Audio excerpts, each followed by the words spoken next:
एक ही व्यक्ति को कई प्रकार का मोह हो सकता है।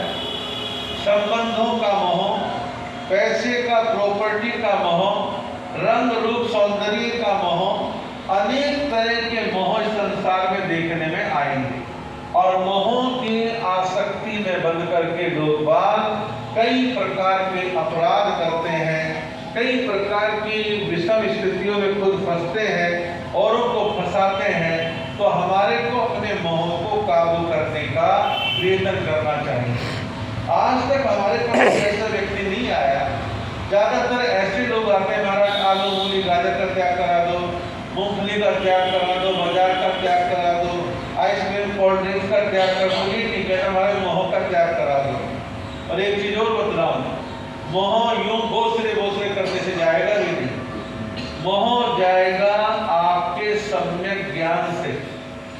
सम्यक ज्ञान का दीपक जलेगा और अज्ञानता और मोह वहां से दुम दबा कर निकल जाएंगे। लेकिन अज्ञानता, ज्ञान का दीपक जले कैसे, उसका प्रयत्न करने वाले तो बहुत थोड़े हैं।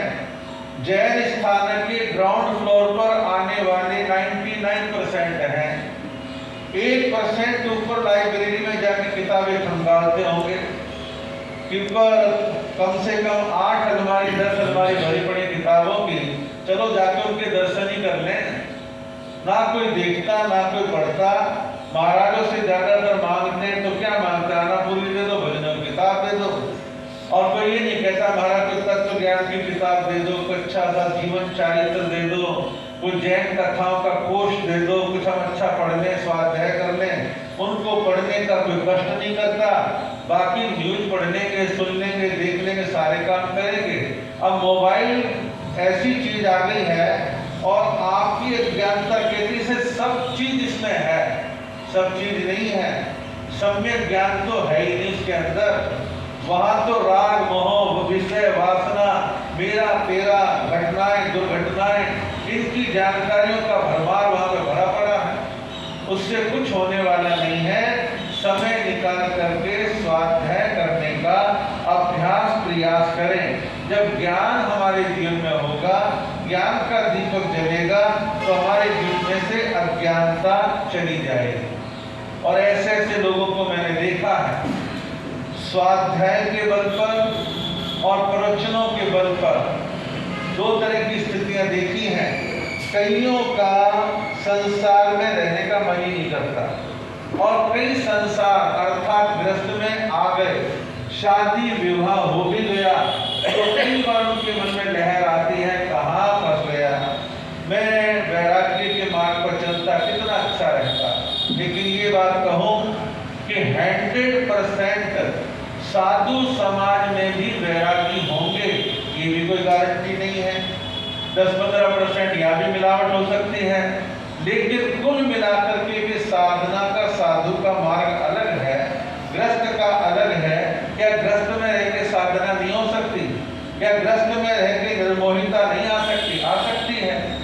आपके पास सही ज्ञान हो, सही स्वाध्याय हो, तो आपके जीवन के अंदर निश्चित तौर पर परिवर्तन आएगा। आगे कहा है कन्या सूत्र में, माई पमाई तुण ए गभम, मायावी और प्रमादी। मायावी और प्रमादी जीव बार बार गर्भ में अवतरित होता है, अर्थात जन्म मरण करता है। दो जनों को कहा है कि गर्भ में बार बार आते हैं और जन्म मरण करते हैं। तो दो व्यक्ति कौन कौन है? मायावी और दूसरा प्रमादी। मायावी कौन है? जो माया करता है, छल करता है, कपट करता है, धोखा देता है और कई प्रकार से छल छद्म करने के प्रयत्न करता है। और ये मायावी लोग हमारे आसपास में खूब देखने को मिल जाएंगे और थोड़ा सा उनकी परख करनी आपको आनी चाहिए। तो ये माया, 4 कसायों में तीसरा कसाय माया, छल कपट धोखाधड़ी, जो बारंबार ऐसा करता है वो बार बार जन्म मरण करता है और बार बार दुखों का सामना करता है। फिर कहा प्रमादी। प्रमाद शब्द हमारे जैन आगम शास्त्रों का एक विशेष पारिभाषिक शब्द है और कई लोगों को इसकी परिभाषा का सही बोध नहीं होता। प्रमाद का अर्थ बस एक लगा लेते जो ज्यादा सोता प्रमादी।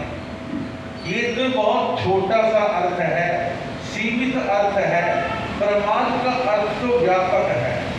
कहा कि जिसके अंदर मद है, अहंकार है, वो प्रमादी। फिर मध्य, मद और मध्य में थोड़ा सा बोलने में अंतर, लेकिन अर्थ में बिल्कुल ही पूर्व पश्चिम है।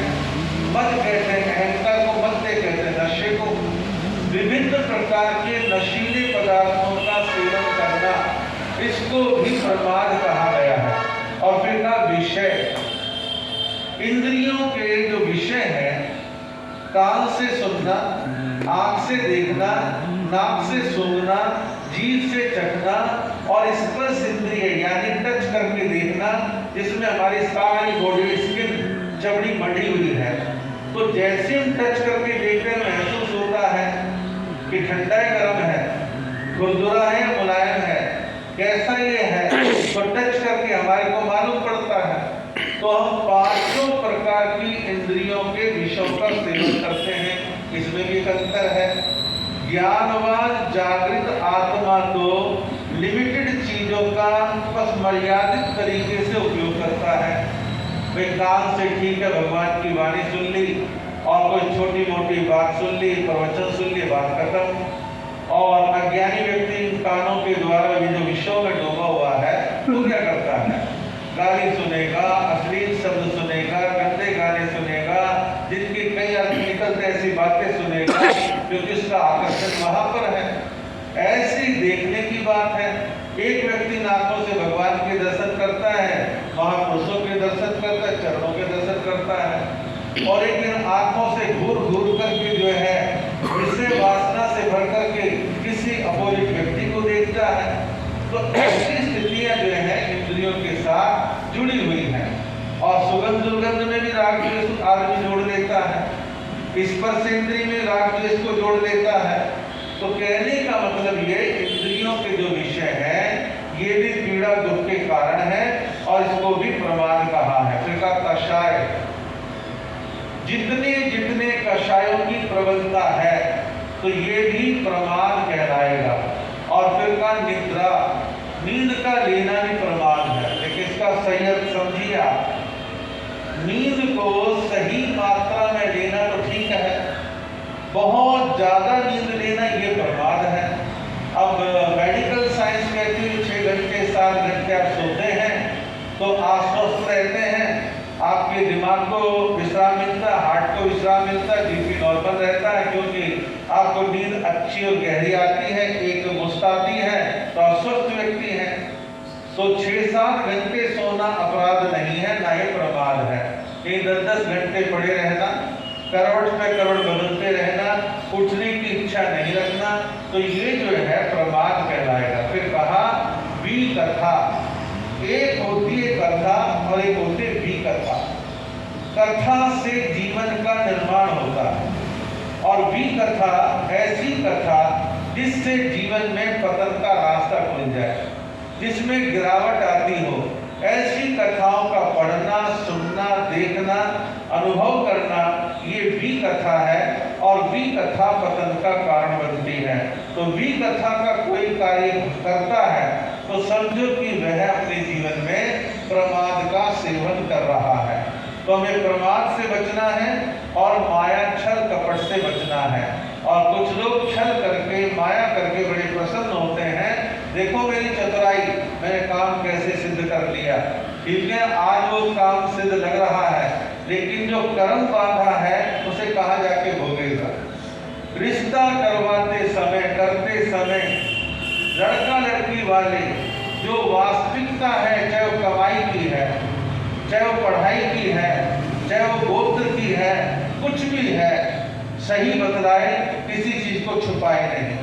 आज छुपा लिया, कल वो बात खुल गई तो बाद में संबंध बिगड़ जाते हैं। तो इसलिए किसी प्रकार का छल, माया, कपट इत्यादि ना करें। उसका हम सही दिशा में सही उपयोग करने का भाव रखें, तो माया ना करें और अपने जीवन में प्रमाद ना करें।